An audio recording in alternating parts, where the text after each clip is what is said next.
Hey, good morning, guys, or good afternoon, good evening, as I always say, because I never want to assume you're having a morning like me, or I should say, where you are in the world, and with all due respect. Anyway, I wanted to make a video here. I just got the idea last night, just suddenly got this idea, wanted to make this video. A little tribute from my part for Remembrance Day for all the thousands and thousands of people who as you always hear say, it's true. They gave their lives, literally, during World War II, World War I, Vietnam, the Korean War. I mean, it goes on and on. The War of 1812. All these people for our freedom, specifically the World Wars, specifically World War II, when it looked like as if the Germans could take over the world. Those fucking crazy bastards. And, sorry, I can't do that without swearing. I mean, seriously, when you were talking about wiping out almost all the Jews in the world and anybody else doesn't conform to your ways, because they're gay, because they're black, because they're Chinese, because whatever, they don't go along with the SS, I mean, that's dictatorship. Anyway, so I just wanted to share a few thoughts before I show you these collectibles of mine, these vintage ads that are related to World War II, and that I'm proud to own, and some of them I'll sell, some of them I won't. And I think I'm going to be able to show Gloria here on the couch. Mind you, I have the camera facing me, so it's not the same. Let's see here. Is that Gloria? Meow. You like that couch, eh? I don't even know if I'm showing you properly, so I'm going to assume I am.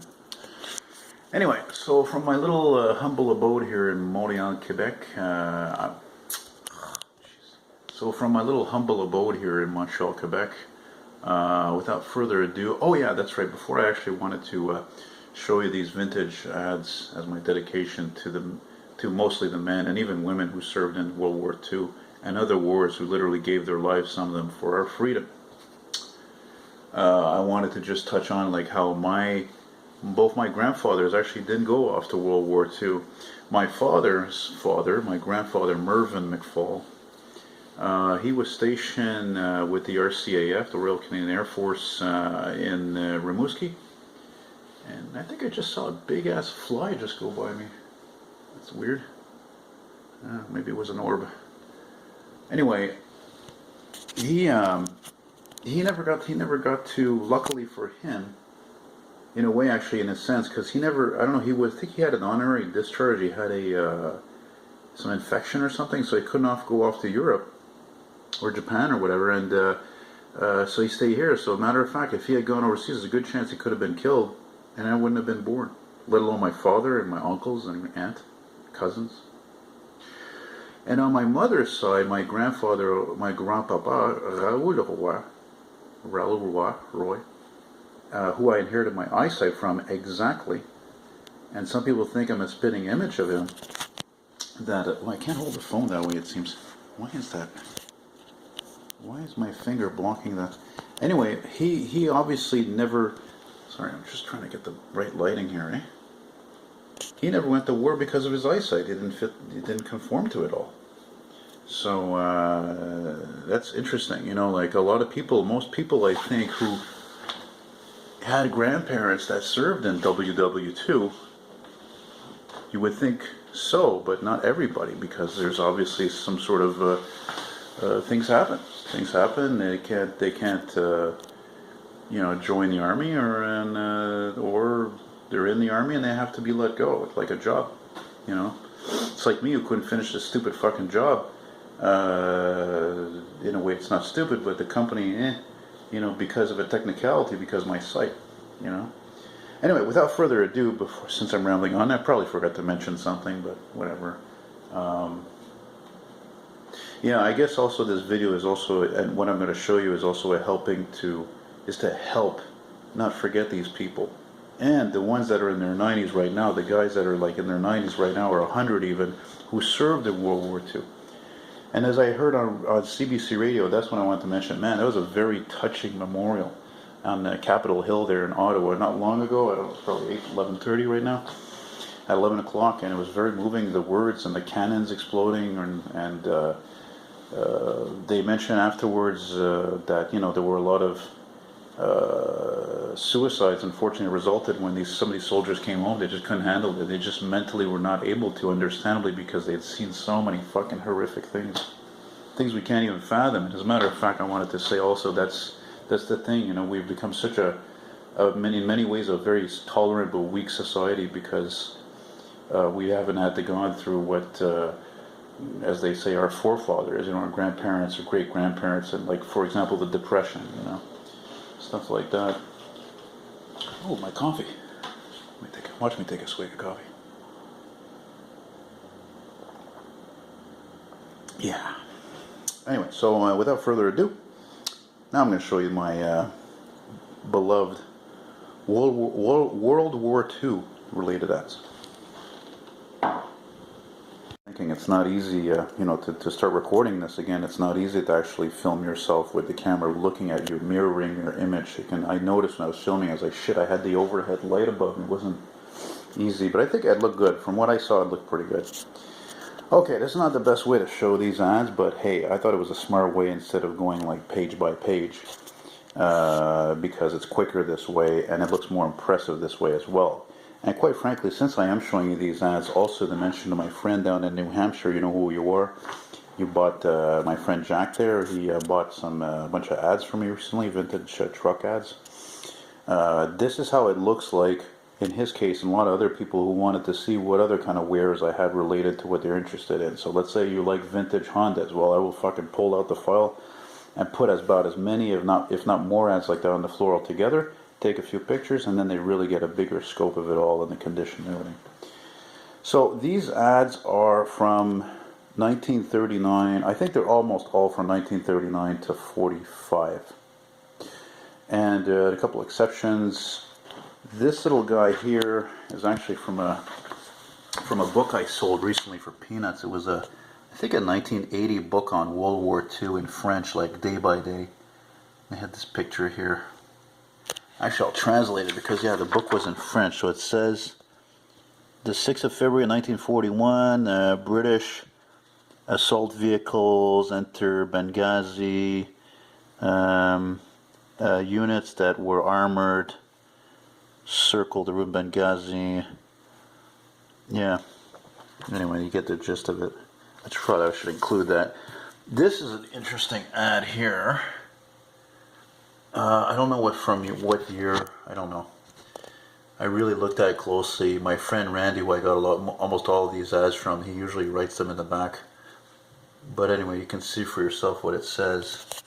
It's quite significant, quite intriguing. Whoever thought of that was a fucking genius. So like I said, some of these are for sale. Any of them that are not for sale, I will mention. Such as this Buick one here, I think from 42. Building tanks. So for you guys who are really young, and you didn't notice, because I learned this when I was 13 from my grandfather, but there was no automobile production between mostly 1942 to 1945. And this was all, of course, for the war effort. So that's why there was rationing of fuel, oil, tires, and other things. And so at that time, then some of these advertisers, of cars and trucks, advertised what they were building for the war effort, such as this one here, 1944, Auto Car Trucks, armored truck. The Willys Jeep, the original, again, I think this is from 44. Isn't that beautiful? Got a few waves in it though, but here's a 43 Plymouth ad. Right. Here's one for Life magazine, where again, World War II, 41, 42. This one I think is from 43. Nash Kelvinator, made Nash cars, Nash Lafayette, Nash Ambassador, Kelvinator refrigerators. What do you think, Gloria? You like that? Meow. No. This one was another World War II ad right here, this Chrysler ad. Yeah. So imagine what these soldiers, these people that went overseas, these Canadians, Americans, Europeans, imagine what they had, the horrific things they had to see, let alone putting up with these incredibly noisy explosions and guns and artillery rifles and planes and helicopters and fucking tanks. And it's all the more reason why this stuff has to be preserved, you know. This actually is not an ad, it is a picture.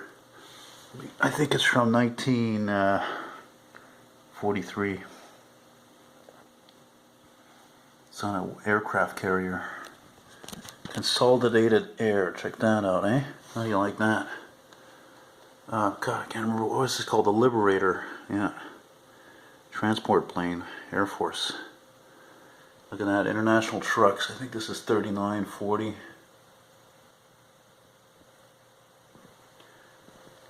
And this one here I won't sell either. This is incredible. What an incredible ad. That's a Chevy ad. Imagine that, Chevy engines. You know, again, 1944, so. And that's a Douglas DC-3. What do you want? You want food? Who's a good pussycat? Yeah, well, Daddy has to finish this video first, then I'll give you food. Look at this. Again, early 40s. 43, 44, 42.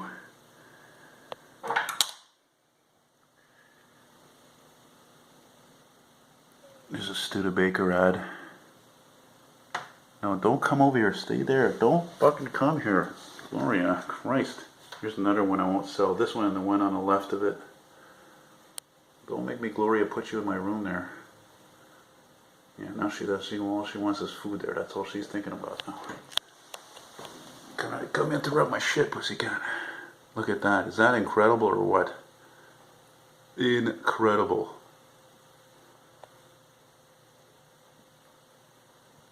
Your Oldsmobile division. Aircraft engines.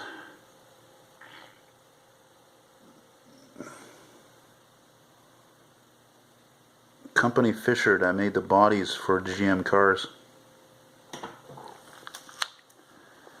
Gloria. Okay, I gotta stop this a second. Put Gloria in my room because she's gonna stick all over these things, and I want to finish this properly. It's distracting, you know. I mean, I'm doing this more to show you the pride of what I have, what's vintage, and when I have that gets this old and this important. That's why I said, you know, most of these things are for sale, but there's a few of these I'm gonna keep. Again, the one with the DC-3 plane here, the Chevy engine, this one also, the one with the tank, the Buick, the Chrysler tank ad, the Buick tank ad, even this one, I don't know. But anyway, most of the rest of the stuff it's usually about $5 an ad. It's $2 to ship. But anyway, again, this is really more dedicated to the folks that really sacrificed their lives and built and operated these machines. Well, not built, but especially operated and you know, risk their own lives to for the free world, for the future of the world, for me, for you, you know.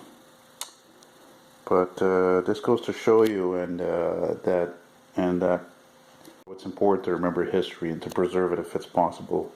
And by the way, one more thing on that. I was talking to my friend Dave in the States, and I forgot that in the U.S. Remembrance Day is a holiday, but not here in Canada, which is fucking stupid. People shouldn't be working today unless it's necessary or whatever, you know, working at Tim Hortons or something, emergency service. But seriously, like me, it's different. You know, I'm not working a job, blah blah blah.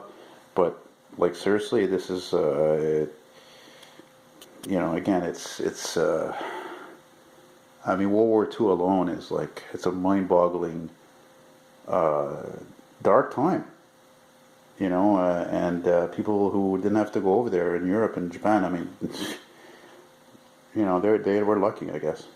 That's what it comes down to. So, there you go, boys and girls. Hope you enjoyed that. And Elton saying goodbye.